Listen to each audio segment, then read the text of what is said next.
أول يوم من رمضان أروح نفوتوه كيف كيف. صباح الخير، وش راكم؟ إن شاء الله تكونوا كامل بخير وصحة رمضانكم وتصوموه بالصحة والهنا إن شاء الله. اليوم غير نوضت رحت توضيت صليت صلاتي قريت الورد نتاعي من القرآن إن شاء الله يا ربي يتقبل منا كامل. ومن بعد ديريكتومون رحت للكوزينة لقيت ماما ديجا سبقت في الشوربة فريك، وكنا ديجا طاجين الحلو طيبناها قبل رمضان بيوم. هنايا في الشوربة درنا التوابل 5 فصوص تاع الثوم وراس الحانوت وفلفل أحمر والعكري والملح والرند و3 مغارف كبار نتاع طوماطيش كونسونطخي ونص حبة نتاع الجمبو دجاج باللحم والزيت بيان سور، ونغلقو عليهم ونخلوهم يتجمرو، ومن بعد ما يتجمرو مرقوهم بالماء.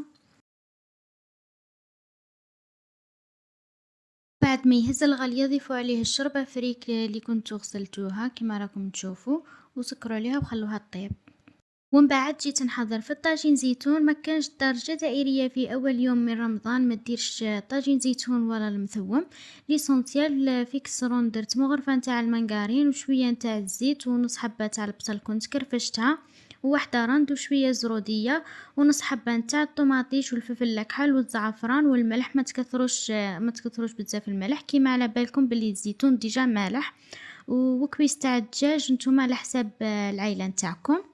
ومن بعد خلوهم هكا يتقلاو مع بعضهم، ومن بعد كي يتقلاو مرقوهم، وكي تمرقوهم زيدوا هذاك الزيتون اصلا ديجا كنتو غليتوه في شويه نتاع الماء.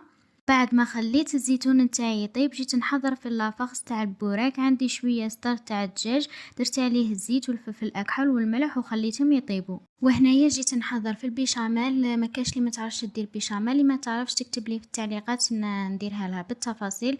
درت لها زوج فصوص تاع الثوم كرفشتهم شويه فلفل اكحل شويه ملح فرomage رابي فرomage تارتينو مع السكالوب اللي كنت قليته، وهذا ما كان. وهنايا كانت الشوربة تاعي طابت زدت لها من فوق الفاح والدبشة وخلطتهم وخليتها. وشوفوا هنايا الزيتون تاعي ثاني طاب كملت كامل. قليت له شويه نتاع البطاطا قطعتها بتي كارو. وهنايا جيت نقلي ثاني في البوراك اللي كنت حضرته.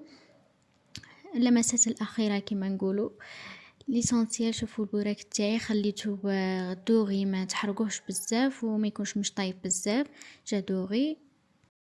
وهنايا جيت نحضر في الطابلة نتاعي. الحمد لله على هذه النعمة، ربي يتقبل منا ومنكم الصيام. واذا عندك دعوة في قلبك قولي امين وربي يحققها لك في هذا الشهر الكريم ان شاء الله. وقولوا لي واش درتوا نتوما اول يوم، وخلوا لي دعمكم باه تشجعوني ونكمل معكم رمضان كامل مع بعضنا ان شاء الله. باي، شاهدكم في الجنة البنات.